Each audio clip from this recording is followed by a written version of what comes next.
Good afternoon. It is another fine episode on the Third Wheel Podcast. I am Caleb. What are you doing, Sheps? Oh, I'm just admiring this strawberry shortcake McFlurry. See, McDonald's added this new menu item that I ordered a while ago, and then I put it in the freezer because I wasn't sure how long we'd get to before we got to try it. And now, as Sheps is trying to loosen it up, it has frozen solid. So we're going to be tasting a refrozen item. Hopefully it's not deadly to us. Honestly, I mean, how many calories you think this has? I don't even want to guess, bro. And that's the small one. I'm a little scared to try it. So last episode, we tried the Big Mac, and I don't think we commented too much on the taste for time's sake, but that thing was pretty good. I was just so happy to be eating, but honestly, Caleb, should I have been happy? Eating a Big Mac, that is. I would say so. Erica said that McDonald's is her like guilty pleasure. I was like, guilty? What do you mean? I feel great eating those. That was fantastic. No, I don't know. I thought the Big Mac was kind of low key, kind of tasty. You know? Yeah. I wouldn't keep ordering it. As far as burgers go, I've been like watching my weight and whatnot, and I'm doing Weight Watchers. So yesterday I ate the sweet and spicy bacon burger because I saved up my calories for the week. Yeah. But in Weight Watchers, it was 35 points. I'm only allowed 32. I'm sorry, it was 37 points. I'm only allowed 32 a day. But I'm able to dip into my weekly points. So that was the sweet and spicy bacon burger from Whataburger was my daily points and then some. Whereas the Big Mac was only 19 points. I still get 13 the rest of the day. So I think I'm doing pretty good. Okay. Oddly enough, the Big Mac is healthier than anything at Whataburger. I'm shocked. Even their chicken sandwiches get kind of high. You know what's funny? I just got someone just told me recently that Whataburger was rated like #1 healthiest burger for the fast food industry. Interesting, isn't it? Yeah, because when I eat it, it's enough for almost the week, and I just eat one of them. Well, how are you doing today? I'm Chef? doing fantastic. Thank you for asking. Dang. You never feel fantastic. Well, Caleb, you may not know this, but I actually just spoke with a therapist recently. Oh, man. Yeah, it's been about a week since, but I have to say I've seen quite a bit of improvement since then. Yeah, well, I say in our TikTok videos that I post for this episode, am I wearing the same shirt? Is this a big controversy? Yes, it is. It's not because we film these back to back. It's because, I just have a short wardrobe. I'd rather believe that you just sleep in the same clothes, or maybe it was on the same rotation, Yeah. Well, I'm actually pretty proud of myself because I'm actually losing weight, and I'm actually starting to notice it when I look in the mirror. So I'm actually down like 9 pounds, which may not sound like a lot, but on a bigger guy like me, like 10 pounds, you're gonna notice a little bit of a difference. At least I do. My clothes feel pretty good. I feel like when you're smaller, actually, it's more effective. Like when you're nearing that 200 range. Yeah. For me, when I lose 10 pounds, I kind of feel it. Yeah. I mean, there's no way you can't feel it. You Yeah. know? So, yeah, I'm excited for this episode, but I wanted to bring up something that I noticed. I don't know. I get annoyed when I'm at a restaurant. It's mainly has to do with food, but I hate it when you're eating something and someone just has to point out to you, like, man, that's bad for you, right? And it's, yeah. So I switched to unsweet tea. And before I was using sweeteners, artificial sweeteners are really bad for you. That's what they say. And I had a buddy recently who died of a stroke, and he was only in his 30s. So when I saw the studies, synthetic sugars, like, it is really bad for you. Oh yeah. But before I cut them off now, and I'm actually pretty proud of myself. But before that, I knew they weren't good for you. So I'd open a packet of Sweet and Low, and I start putting it in. This guy just felt that he just had to come in there and be like, those are bad for you, right? And I was like, oh, really? These aren't healthy? I'm shocked, Please tell me that was your actual response. Oh, yeah. Really? 100%. Okay. Yeah. Good. I was like, oh, no, I thought these were good for me. That's right. That's what I love about you, Caleb. You actually say what you think. Yeah, no, 100%. I was like, duh. I like cigars, too. And we've talked about that. I think that was episode 2. I'm having my cigar, and it's, I was at the Renaissance Festival. They have designated smoking areas, and this little kid comes up to me. So the kid comes up and he's like, it's bad for you, right? And I was like, oh, thank you. And the mom's in the corner like, oh, yeah, good job, good job. She changed my whole life. She turned it around. I don't get it. Do you ever get that? People come up to you? Honestly, not right. I don't tend to eat super unhealthy things that much, honestly. I try to. I've been drinking unsweet tea forever. I don't drink so ahead of the curve. You all know this. I don't drink soda, and I really don't try to eat fast food a whole lot. Except when I handcuff them and tell them to drink it for the show. For the show. That's what gets me. Yeah. Not to say that I don't eat unhealthy things, but I try to, watch what I eat at least. I just don't feel good about it generally, internally. I don't judge anyone for it. That's kind of a, well, I don't know, because stupid thing to do to go up to people like that. I mean, Sweet and Low, it's not good for you, but I mean, I guess it's not healthy. I just don't like sweet things, so maybe that's it. Well, it's just so... You don't like sweet tea at all?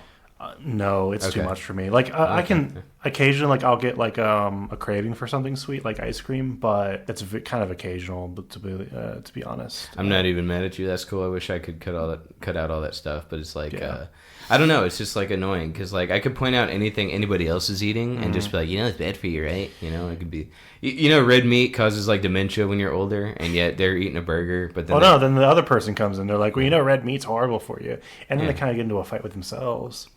And that's kind of annoying. What's kind of annoying is that I'm not like a super thin guy, even though like I cut out all that stuff. So yeah, a lot of there's a lot that goes into it, to be honest. But like, well, that's the thing. You can go down any rabbit hole of something someone's doing wrong, and you don't have to be. You could just let people do what they want to do. How about that? Yeah, I mean, like, here's the thing. I know some people who religiously drink like Diet Dr Pepper, for instance, like 5 of them a day, and they're well into their 30s, and they seemingly are fine. They're probably not, but they're seemingly fine. And like, I'm not saying they couldn't drop dead the next day, but it's like, honestly, people are just going to live. Let people live. Let people make their own decisions. No one told me to stop drinking soda. I just chose to because I didn't want to do anymore. And I'm fine with it. I'm fine with people who drink soda. That's the other thing. I was like, I'll open. Now I'm trying to cut out the diet sodas and whatnot. And for calorie counting purposes, diet soda and soda zero, they're 0 calories. So you can drink as much of that as you want and still lose weight. Okay, you drink a regular can of soda and you're not going to lose weight. You know what I mean? Like you're gonna, especially if you're like me and you want to drink 4 or 5 of them a day. But if you...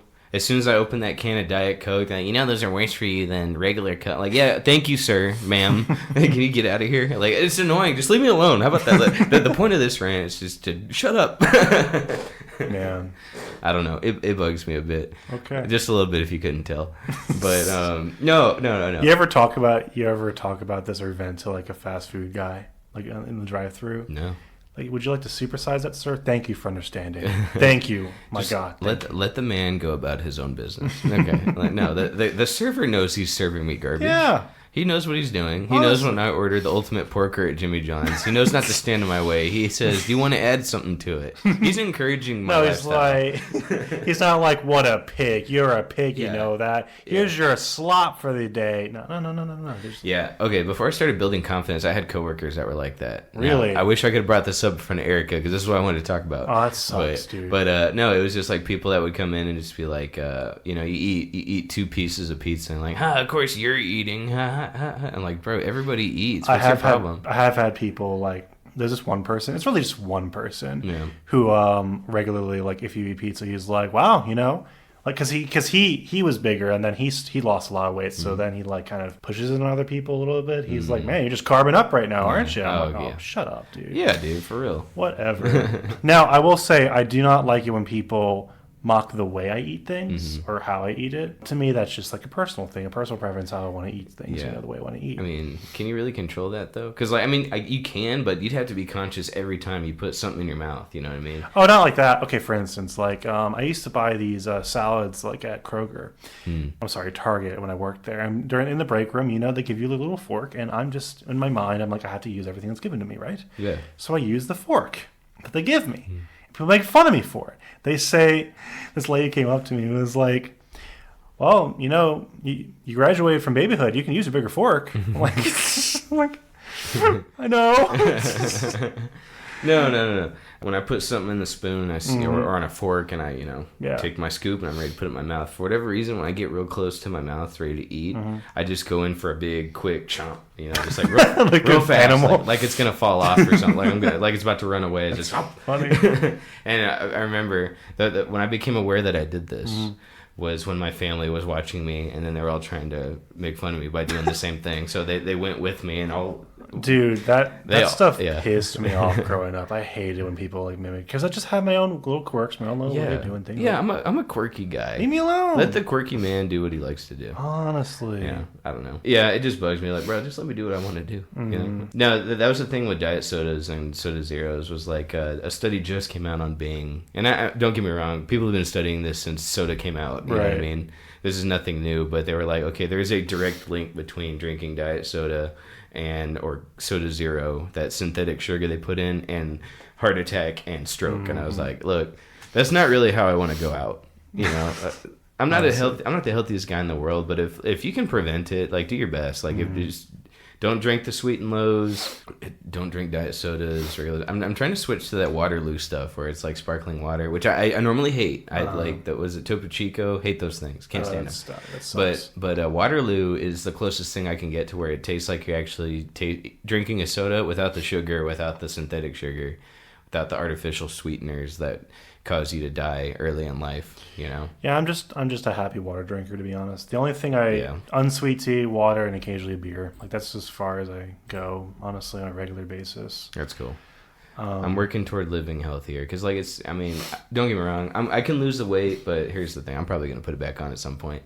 You know, I fluctuate like that.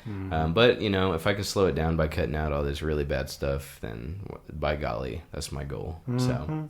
Amen but to that. Luckily, we don't have a soda to try today. We got something else. We'll get there. But okay. First thing I want to talk about on my agenda, I've been trying to get back on. We had to take a break for Easter, and I'm glad we're back. I've been bugging Chaps for weeks now to talk about this. Yes. Shazam 2, bro. What the heck happened? It flopped at the box office. I can't believe it. Like, the first movie didn't make, like, crazy, stupendous money, but... It was good. It was solid. Yeah, but it made, like, decent change. So let me Google this real quick.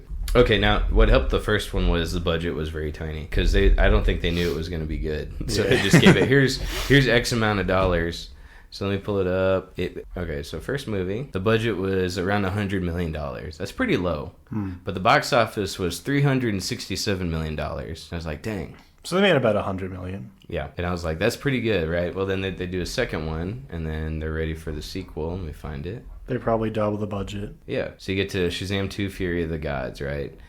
Oh, this is brutal, bro. So they didn't even inflate the budget that much for the sequel. Really? Okay, so the budget was $125 million, and then it's like the box office $128 million.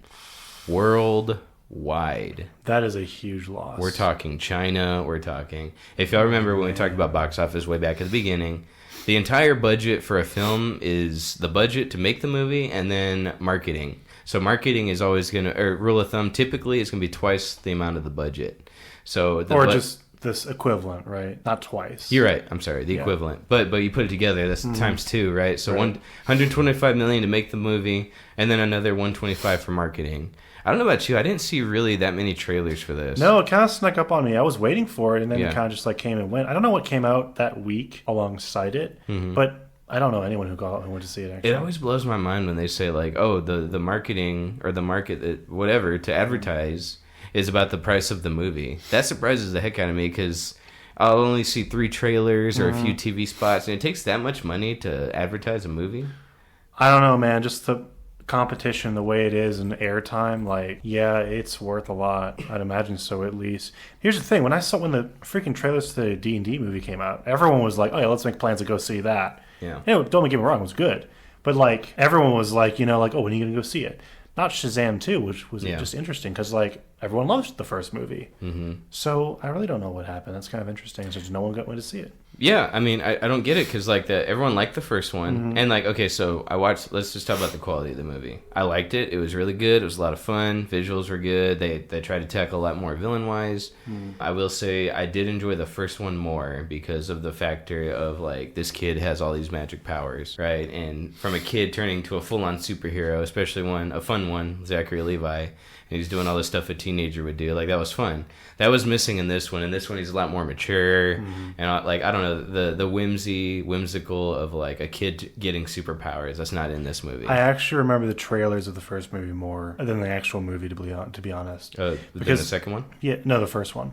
I remember the trailers more than the actual movie itself. Not saying the movie wasn't good, it was. But I remember that trailer being in every single movie theater and being like on every other ad. And it was a good trailer too. Like, it was good, it was funny, you know, and like it very much highlighted exactly what the movie was going to be. And that's what a lot of people laughed at and remembered. I don't remember too. I remember the second movie trailer, or Shazam 2's trailer to be like really quick and kind of like, oh yeah, we're here. That's about it. Exactly. And I had to really keep my eye on the release date because I wasn't sure when it was coming out. Yeah. Now it could be because there's like a ton of good movies I wanted to see coming out. Yeah. But this one I was just like, oh, it's here already. Shoot, let's go see it. And luckily the people I was hanging out with, they had planned a trip to go see it. Otherwise, I actually might have just missed it. Mm-hmm. So I pulled up this article. I want to go through each reason why people are saying it flopped, because we don't know for sure. But Zachary Levi thinks the Snyder people, the Snyder Cut guys, the Snyderverse, he thinks those people boycotted it. Really? And I was that's a bold claim. Snyder Cut lost a lot of money. Yeah. You know what I mean? Like, they made it, and it was good. Like, it was good. Like, you and I watched it, but, like, when it came out, it didn't make the money that they were hoping. No, but it has a huge cult following. I don't think it's as huge as they want us to think it is. Because really? I know Warner Brothers, they did an independent investigation into, like, who wants to do this, who wanted to watch the Snyder Cut, and they found a lot of the people supporting it were, like, bots. You know what I mean? So, I mean, do you remember when they protested to release the Snyder Cut outside of Warner Brothers? Yeah. And, like, 8 people were there, and that was their protest, like, 8 people. Mm-hmm. You know what I mean? Like, I know there were people that supported it and all that, and people that watched it, but like I don't think it was as big as what people thought. And you know how it is on Twitter, where anyone can hop on Twitter and put a hashtag on something. Yeah, we've talked about this. Like you can make it seem like a bigger cause than it actually is. I think it was big enough for them to release it, though. You gotta keep that in mind, for sure. Like, because there are plenty of marketers, who know way more about this stuff than we do, and they ended up releasing it. Yeah. So there must have been something there. Yeah, for sure. Something. I'm not saying there was nothing. I'm just saying, like, I don't think it's as big as people say it is. Well, the crazy thing about the Snyder Cut is that it's never been done. Like, something like that has never been done before. Yeah. For basically an entire movie to be hidden from the public and then released, even though it's not the vision, it's not going to be part of their direction at all. So. Well, actually, it wasn't like it was finished and they were hiding it. It's actually more so like they gave Zack Snyder the money to go back and finish it because it was totally unfinished. That's even more like crazy. I'm with you. Like, you're talking about something that's never happened before. Mm-hmm. I'm not saying that Warner Brothers admitted they made a mistake, because originally when the first one came out, they said, "Oh no, this was Zack's vision." Like, okay. I mean, they can't even get, still can't even get Disney to release the original Star Wars. Like, that's how crazy and significant it is. As far as this case, I don't know. I think that's a little far-fetched to just blame it all on the Snyder Cut people. Yeah, he threw that out there, but that was one of his things. But he also mentioned that, like, for some reason, they got screwed on marketing. That was their biggest problem, to be I honest. think, But let's go to this one. So Shazam wasn't number 7. Shazam wasn't a massive blockbuster compared to other DC movies. Do you think that played into it? It wasn't as big of a film as, say, Justice League, as Batman v Superman, as some of the other DC. Neither films. Was like Wonder Woman, and that made a good amount of money. Neither was Aquaman, and that made a good amount of money. Aquaman made $1 billion. Yeah, so no, I don't think it has to do with that. Yeah. People remember Shazam fondly. That's why he got a sequel. Like, no, I don't think it had to do with it being bigger or smaller. It was just, I really think the marketing killed it. That's the thing. Suicide Squad made decent money. It didn't make as crazy money as the first one did. Yeah. But it made good money. Probably because of, it had good marketing, I'll tell you that much. Yeah. It had great marketing and a lot of good word of mouth. Mm-hmm.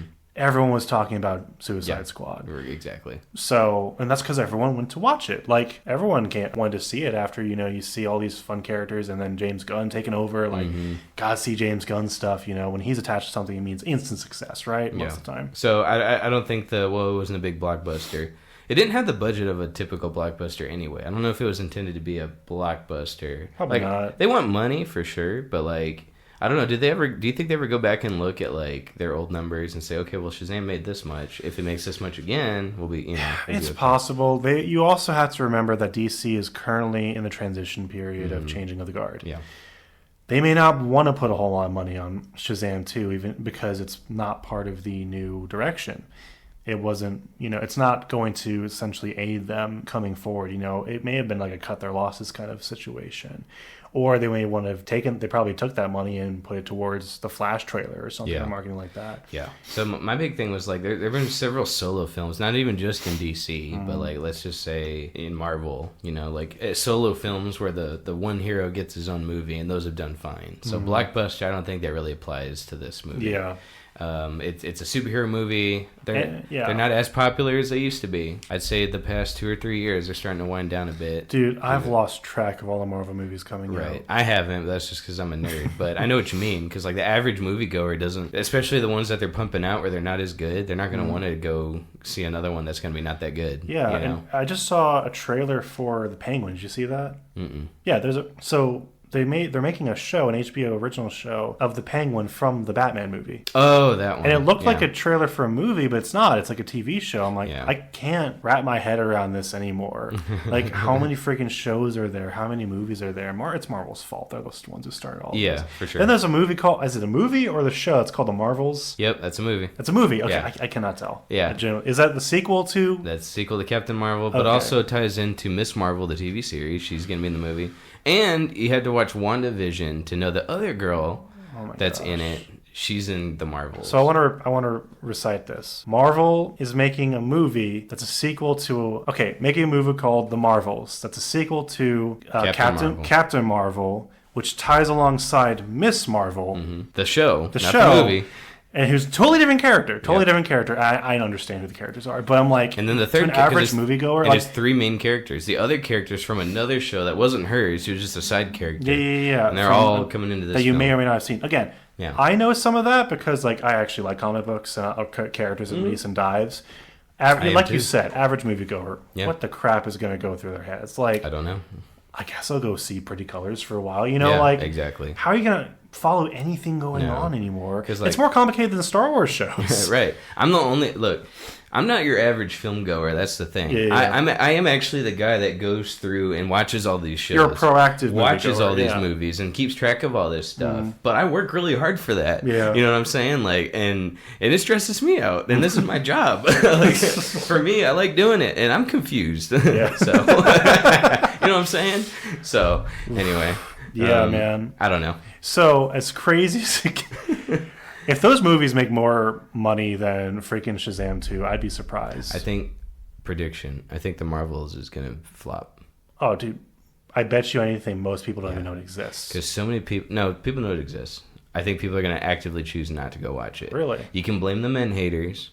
You can blame all the, feminists. You can blame whatever you want to blame. I blame myself. But Captain Marvel, the original, was not that good. Yeah. It made a lot of money because it was in between Infinity War and Endgame. Okay. Yeah, that's the reason. And so everybody wanted to go see it because, like, okay, we need some kind of clue to the next movie. Because the movie everybody wanted to see was Endgame. Yeah. Okay. So it made a ton of money because it was in between those. And it was coming out right before Endgame. And that's what people really wanted to see. Mm-hmm. The movie wasn't that good, and everybody said it wasn't that good. So now they're going to come back and be like, okay, the first one wasn't good. It's not sandwiched between a movie we actually really want to see. So I think people are just going to choose not to go see it. And with the semi-failure of Ant-Man, Marvel's not on the good playing field right now. No, and like Wakanda Forever didn't make that much good money either. Yeah. Like it was good, and it was a decent movie. It made decent money, but didn't make as much as the first one. Yeah. Now that one I would put on star power because that literally the main actor died. I wonder if that had something to contribute to its success or semi-success in the second one. Wakanda Forever, yeah. The second one didn't make as much money though. Really? Yeah. Well, I imagine not because I remember the first one blew up like the freaking planet. It made like $1 billion. I don't know if it made $2 billion, but it made over $1 billion. But I wonder if that's what drew everyone. Was that's why you got to go see it. I don't know. I didn't actually see the film. Was it good? It was good. Mm-hmm. Okay. It wasn't as good as the first one though. Some people were like, "It is the best movie ever." No, you're just getting what do they call it, rose goggles or whatever. I enjoyed Ant-Man 3 more than I liked Wakanda Forever. Oof. Now, don't get me wrong, they were both kind of mid-tier films, but anyway. All right, number 6, DC Universe is rebooting, so fans may not see the point. Do you think that played into this flopping? We know that it's rebooting. James No, Gunn's that's tying into kind of what I was saying before. I don't know if it's the fans. I really think it was just DC that chose not to. Yeah. Warner Brothers, whoever, just chose. I was about to say, because like, love doing it. You and me more so. I'm the only one that keeps up with all that crap, the drama and all that. Like, and I still went and saw the film, so I don't think it was like. I think moviegoers don't care about behind the scenes drama. Oh. Batman v Superman, I hated that movie, and it made $800 million. And I kept it with all the controversy. I tried to spread the word. Granted, I can't speak to $1 billion worth of people, but I was like, bro, this movie's gonna suck. Blah blah, and no one cares. Yeah, they just want to see action. They want to see those two fighting each other. So people, can we really think about it? It's adult enough for adults to enjoy, and it's a superhero, so you bring your kids to it. Exactly. And that's the thing. It's like, do people care about behind-the-scenes drama? No. I guarantee you when Flash comes out, I think that's going to make a lot of money. Nobody cares about everything going on at Ezra Miller. I don't know. Like, I hear a lot of people are boycotting that film. And I don't believe in that. That, because it hits a particular subject that's different than just regular studio drama, I think that's going to make a bigger splash, to be honest. I will say, I don't think boycotting actually works.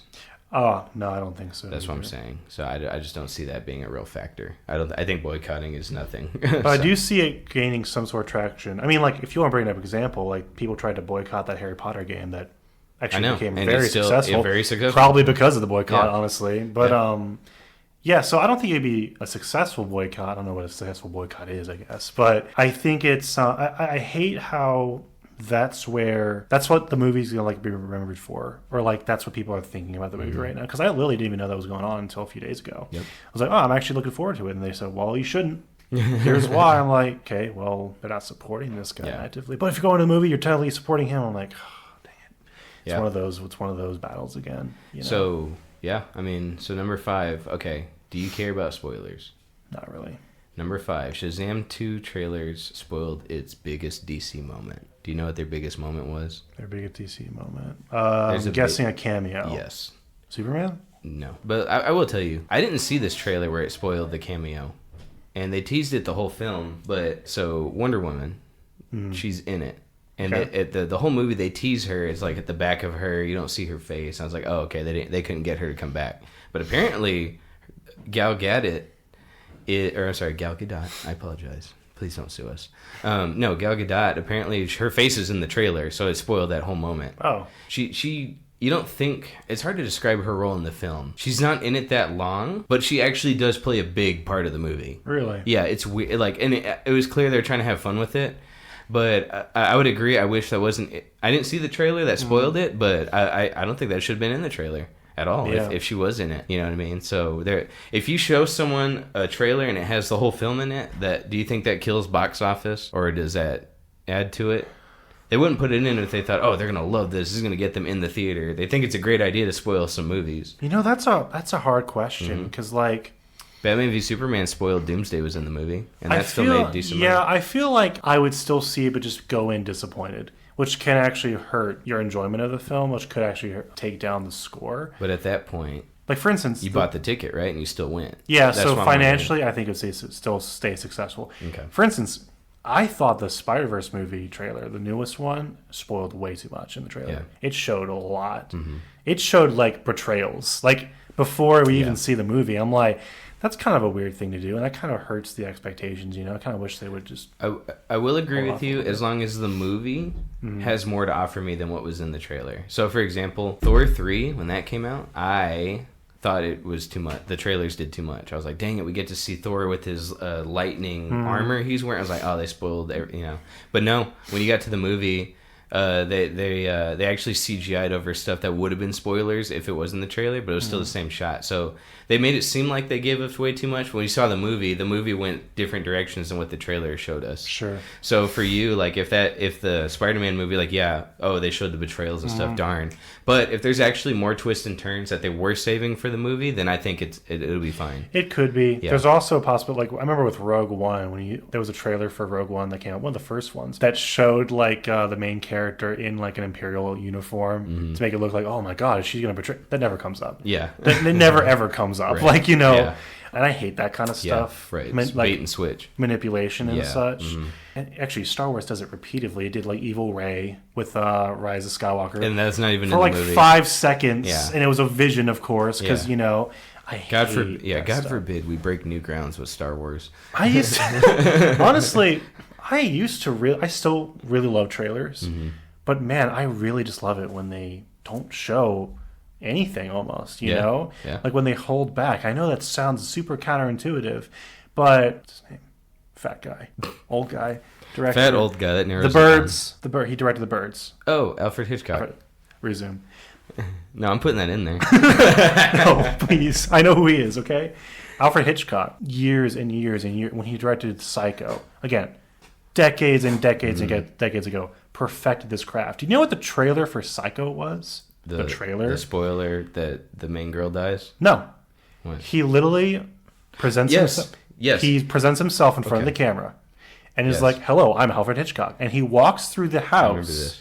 Before anyone knows what this movie is, he walks through the house and describes what's going to happen in the movie. Mm-hmm. And that sounds so insane, but it gives you that urge, like, I need to see what this guy's talking about. Yeah. And right before he goes into the shower, he's like, oh, God, something terrible happens here. I can't even show you guys. Yep. Oh, my gosh, I got to see that. That's actually brilliant, but you're right. That's ingenious. I don't know why I forgot that. But you know what I'm talking about? Like, because there's a scene where he goes into the living room, and he's like, man, I don't even want to tell you what's going on in this room. I'm like, that's ingenious, but that's the thing, like... that shows me that he was confident. Mm-hmm. This film is it's going to be worth your time, worth your money. Yeah. A lot of movies now, because movies are just such a dime a dozen, especially superhero movies, you don't always feel that kind of love. You don't really feel that passion anymore, unless it's like the Batman. For sure. Then like you put everything in the trailer, and like you save things, but if it's like Shazam 2 and we're on the brink of turnover, to James Gunn, like unless you want to go above and beyond, there's no real reason, to just like, okay, put Wonder Woman in the trailer, that'll get some people to come. That's it. I don't know. I didn't even know she was in it, so that's what I said. Yeah. So to sum it up, yes, I would say no. That doesn't hurt the movie as much. It might a little bit, but it also might. The people that it turns off, it might just excite the next group of people, so it may balance out. Yeah. Like I said, Batman v Superman trailer 2 spoiled the whole movie. Mm-hmm. It had the whole thing in there. The whole thing. Yeah, it had the combat, the opposition, then the team up at the end. It had the whole thing. Like, the final boss they fight. I hate that. I hate that stupid crap. But it still made a decent amount of money. Yeah. And I'd say I don't think it hurt.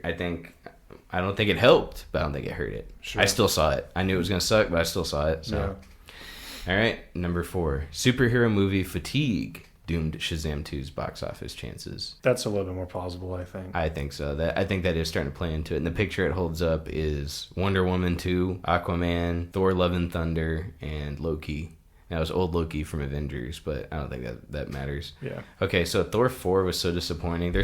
Marvel has been churning out so many mid-tier films. They're just like, ugh, this isn't that good. More than you can keep track of. I thought it was a lot before Infinity War. I was like, oh my God, I'm never going to be able to see. But those were good, consistently good, and they were leading to something. Yeah. But now, after post-Endgame, they're just churning out whatever. Mm-hmm. And you can tell, and people are kind of getting sick of it. They held on for a little bit thinking, where's this going to go next? And I think people are starting to realize, oh, nowhere. So you get now DC's trying to shake it up, and there's like they're actually trying to make decent movies, right? They're trying to get a real guy who knows how to pick directors and let people fulfill their vision.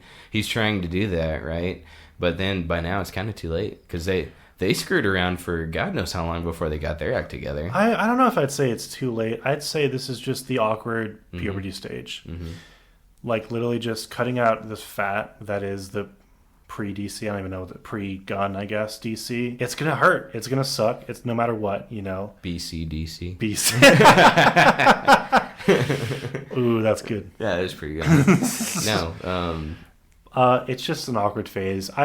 As long as they wait a little bit, maybe a year. I know it sounds ridiculous. Yeah, they'll never do that. They'll never do it. But I agree. Wait a year. Let this die out because Marvel's hurting them too. You're right. They're hurting each other, but Marvel definitely is hurting more because they can just churn out so many. It didn't used to be that way before. It was DC hurting stuff, but now it's now Marvel's just contributing to the pool of garbage that nobody wants to go see. Yep. Steven Spielberg said a long time ago, 5 or 6 years ago now, he said superhero movies are going to go the way of the Western. Yeah. The Western was what superhero movies are today. Where Western. Everybody's grabbing every character they can to make a Western. Any other director, that'd be very pretentious, but he very much knows what he's talking about. He knows the industry. He knows all. He's got And as much as I didn't want to listen to it at the time, because at the time all the superhero films besides DC films were amazing. And I was like, I don't want to go the way of the Western. But I'm upset now that all the films that Marvel's releasing are mid-tier. To where now I'm sitting here 5 or 6 years later, and I'm sitting here I wouldn't mind them taking a break. Yeah. I was hoping after Endgame they'd take a year off and get people okay, what's the next thing? I'm ready. Well, that's the thing. One. We had robots, we had zombies, and we have superheroes, but superheroes just refuses to go away. Right. And that's stopping everyone else from having a chance. What could be the next trend? Maybe bad, maybe great. We wouldn't know, we would need the next Avengers. Just doesn't have to be Avengers. Yeah. Now, is it superhero trend, or is it shared universe trend where everything's got to connect? We know what's funny? I just realized this yesterday. I was watching a video on old horror films, and that is the shared universe thing is nothing new. All the way back in the black and white era, when Dracula came out, then they had the Frankenstein movie, then they had a Wolfman movie, and then they had the thing from Black Lagoon, I think. And all of them would interact in each other's movies. Like they would have crossover movies over and over and over again. And some of them, all of them would show up at one time. I'm like, where the crap was all this? Yeah. We were all thinking that Marvel was the first ones to ever do this. I think that in and of itself is a trend as well, the shared universe thing. It's a big one. Like everyone wants a shared universe now because that is what was, so successful, I think, about Marvel. But I think that's kind of tied into the superhero genre. I think that's going to go away for a season and come back. As all things do. Okay. Superheroes go away for a while. They'll come back eventually. Why do you think it's going to come back? Because zombies never came back, and I'm putting that in air quotes. No, I think they did. They did? Oh, yeah. Shaun of the Dead, World War Z. Train to Busan's kind of a newer one, but that was recent. Zombies kind of goes in and out. But it's actually pretty consistent. And that goes all the way back to Dawn of the Dead, I think, or Night of the Dead, whatever the first black and white one was. I'm talking the big craze, where Walking Dead is where the craze happened. Oh, I see. Everyone's grabbing every board game. Everyone's grabbing Walking Dead comics, including me. That may only happen once per genre, but it will happen. Transformers came out. Everything was robots. Everything was, Stop it, please. Just saying, that's how it went. You're bringing up my childhood trauma. Let's not do that. I am triggered. Yeah, exactly. No, it's but if superheroes took a step back, I think we're never not going to get superhero movies. But think about it, early 2000s, we kind of just got garbage superhero movies. They were okay. I like the Spider-Man ones, but they're still not great movies. Oh, I'd have to disagree with you there, sir. But let's not even talk. That's another rabbit hole. I like to like everyone else, but they're not as great as everyone else. I stepped in the gopher hole. But then The Dark Knight came out. Mm-hmm. Oh my gosh, superheroes are cool? Mm-hmm. No freaking way. It was just Batman. Yeah. For a while, everyone tried to do The Dark Knight. Mm-hmm. They had the Daredevil movie. Yep. Everyone tried to copy The Dark Knight. Then Iron Man came out. Mm-hmm. And it kind of was different. It had a lot more heart than a lot of them do. They tried to make Tony, really like a real person and more relatable. Then they teased the big tease at the end. Oh my God, it's a shared universe. There's no freaking way. Oh, yeah. All the comic book fans are like, this is going to happen. And all the non-comic book fans are like, what are you talking about? Mm-hmm. That sounds crazy. That sounds really awesome. Just telling you. Yeah, and then just wait. And then first phase. Oh my God, hit. Everyone loves Thor. Everyone loves Iron Man. Not Hulk, but everyone loves everyone, Yeah. It just took that one movie to pop off, Yeah. So I think if superheroes died out, it would be a while. As long as they just stop making so freaking many of them. I know. It'll come back. I think if they slowed down, they could build the craze up again. Yeah, honestly, I really do. People want these to be good. But anyway, number 3. Number 3. Shazam 2 reviews must have turned people away from seeing it in theaters. Okay, do reviews actually have a thing on... Do you think they play a role in box office? Dude, that's such a minority, I think, when it comes to, I'm going to go see a movie. Oh, I'm going to check the reviews first. Once you think you're going to go see this movie, you're probably going to go see it. Mm-hmm. To be honest, I don't do that. I don't look at a movie I better look at the reviews, before I go see it to make sure I'm not wasting my time. I only do that if it's a movie I don't think I'm going to go see. Yeah. And then if the review's really high, then I'll go see it, probably. If it's really low, but I was going to go see it anyway, I'll probably still go see it, to be honest. I don't think that deters me. That's just me, though. I would say Black Adam got bad reviews. I still wanted to see it, so I saw it. Batman v Superman had bad reviews. And even some of the actors came out oh yeah, that movie sucked. Jeremy Irons, the guy that played Alfred, oh yeah, this movie was terrible. You know what I mean? He did that. And the movie almost made $1 billion. It was still disappointing for Warner Brothers, but it still made a ton of money. Yeah. I'll never see $850 million, in my life, in my bank account, unless, shout out to Kuma Inu, if I wake up one day. If anything, it just charges people more. For instance, the Mario movie. I'm sure you've heard, it's a lot of people really like it, but the critics are tearing it apart for seemingly, no real good reason. Exactly. And people don't like that, So it makes them want to go see it more. Yeah, exactly. It's almost like the same thing as boycotting.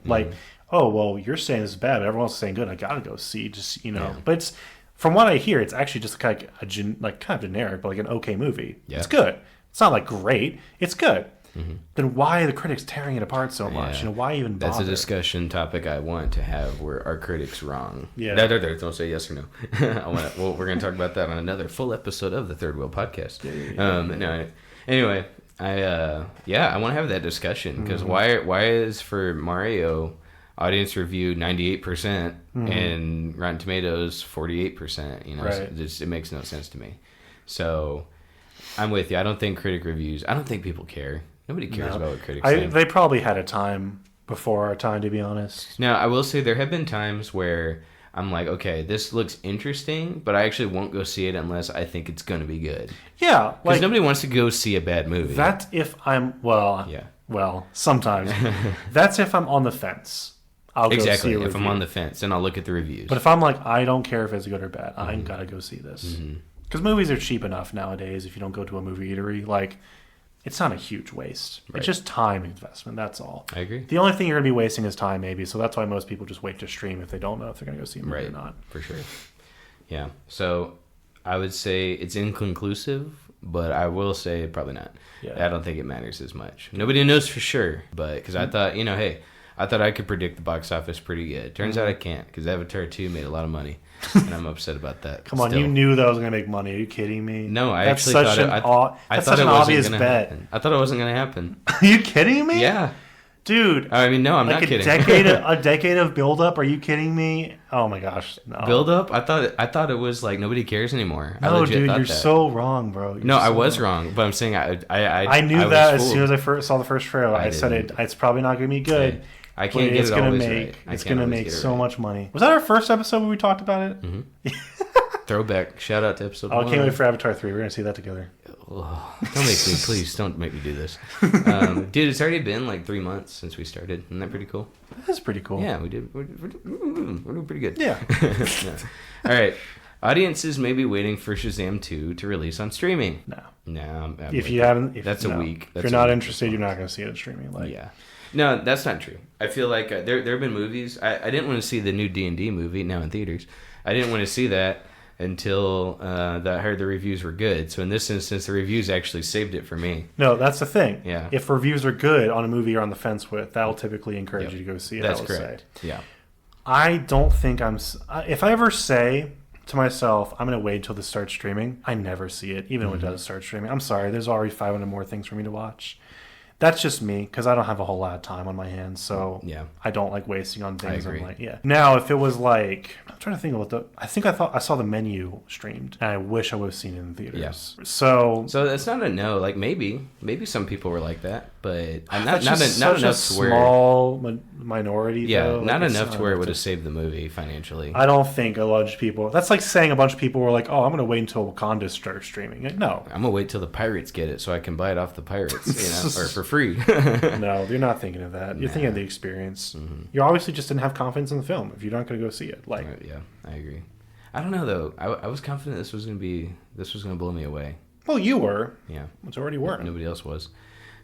But same. I mean, I don't know. There's no one way to predict because all these reasons that they're listing are solid reasons. Yeah, they're not bad at all. But it's I don't think these apply to this film. Well, let's hear number one. Let's hear number one. Number one. It's not top 7 reasons. It's just like 7 reasons. So, all right. 7 reasons why. Moviegoers may be saving money for other theatrical releases. Now, that's actually an interesting point of view that I never thought of. If you got 5 kids, now when I saw what movie did I see? I think it was the Super Mario movie. Okay, this family, guy and woman, had like 4 kids. Yeah, it's a lot of money. Tickets you say they're getting cheaper, maybe, but they're pretty pricey nowadays. Especially, but back in the day when I was going to the movies on my own, paying for my own tickets, we're looking at $8 per ticket, $10. Now it's like $15. Okay? Okay, it depends on when I say cheaper, I mean like matinee, like $8. Oh yeah. You can still get a cheap ticket. But sometimes you can't do matinee. You got to wait till you get off work. You got to wait till the kids are out of school. Got to get them ready. You got to clean them up. All that stuff. So moviegoers may be saving money for other movies. That actually might be a thing. Okay, like was this movie where the kids are gonna have a good time? Let's go see it. You know what I'm saying? Or date night. Here's the thing. It's a superhero movie, so that's like an instant win. You always know your kids are gonna be entertained. Like that's almost a guarantee. But you got to think about movies that are also coming out around that time. I don't remember what else came out that week. Maybe not that week, but like the next week or 2 weeks. I still don't remember because D&D was coming up. John Wick 4 is coming up. Well, okay, you're talking about kids here, so like a family. So like, say, let's stick with the family analogy or hypothetical. I'm talking like just saving money. There's D&D and Super. No, because I would imagine that budget or that part of their budget gets refreshed probably within 3 to 4 weeks, which is before D&D and Super Mario came out. So, and I don't remember any other movie being around the time of Shazam 2 that was family friendly. Again, superhero movies, that's what I was saying earlier, are always a guarantee family fun. Like the family entertainment, kids are not going to complain. They're going to laugh or they're going to sleep or whatever. You know, like you don't really care. Right. So that I don't really think so. If you're like an average Joe, though, you probably have enough money to go see whatever movie you want, or at least most of them. I'm a savage Jack. Okay. Now, for me, again, it's not that I don't have the money; it's because I don't have the time. So now that's another question I have. If it's the time investment, right? You know, like if you only have enough time for one movie, that would prevent me from probably going to see that. Yeah. Okay. So maybe not so much money, but like, hey, there's just not enough hours in the day. Yeah. You know. Exactly. Okay, that's fair. Because time is something I struggle with nowadays, especially with It's new way releases. more valuable. Yeah. Me. Yeah. It has to be because, like, you know, and it's gonna be worse when we get married and have kids, and then we have zero time to do anything. Time. You know? You're like, well, I'll have to see something.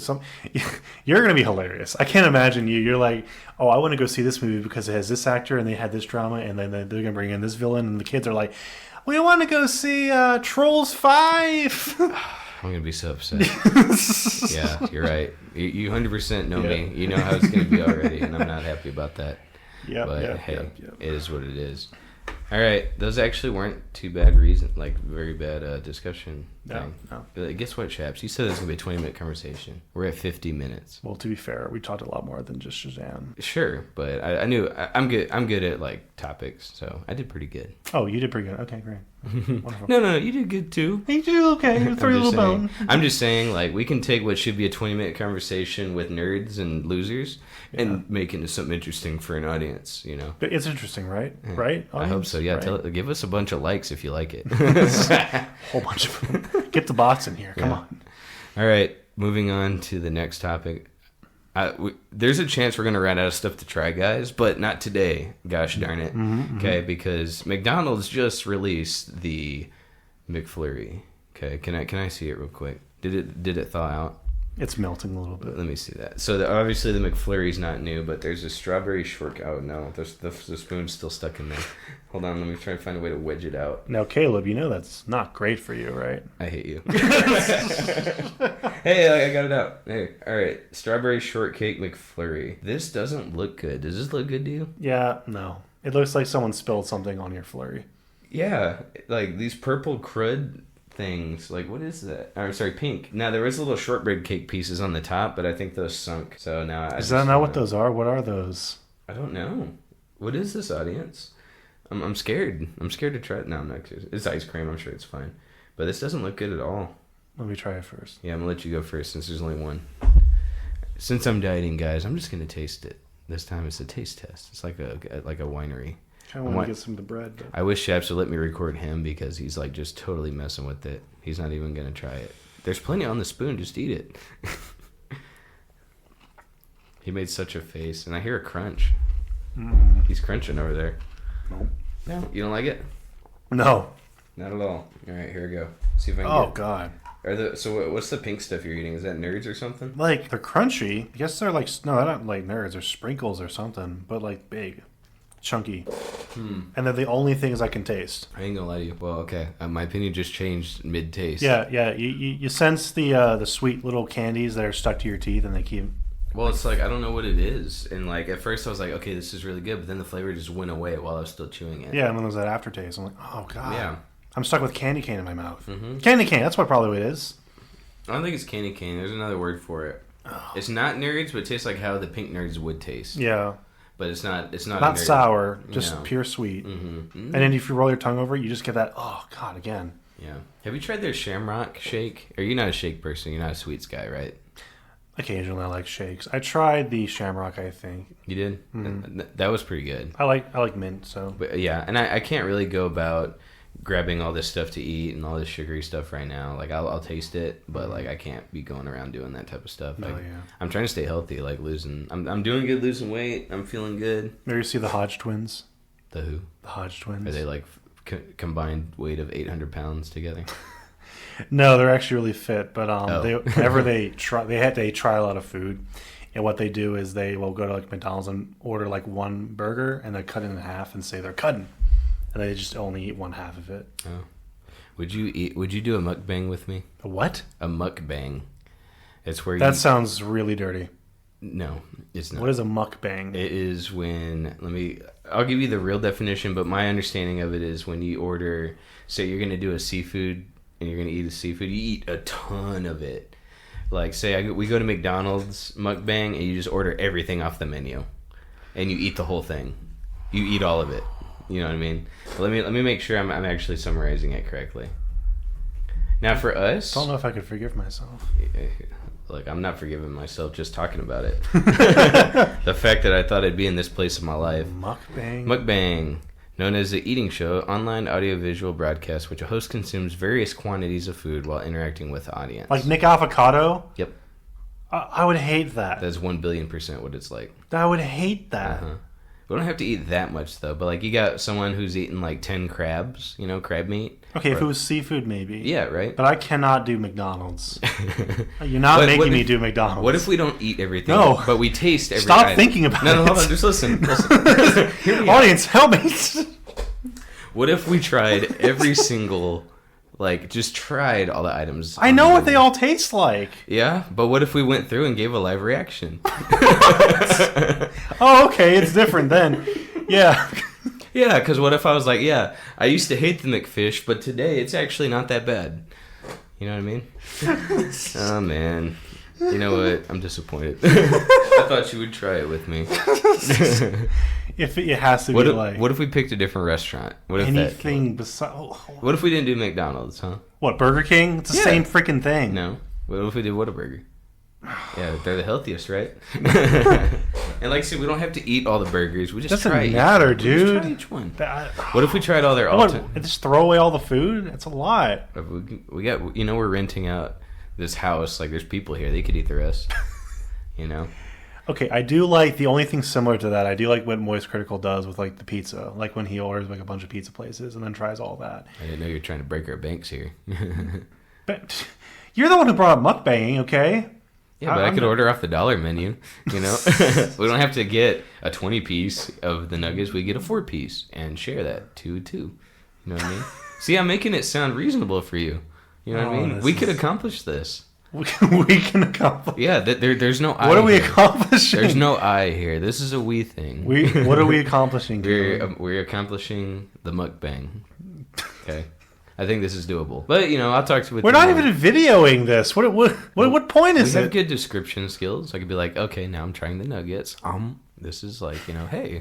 This tastes like what it always tasted like. It's been a long day, ladies and gentlemen. Yeah, we did start shooting late today, so now it feels like a long day. But we've only done about 2 hours worth of work.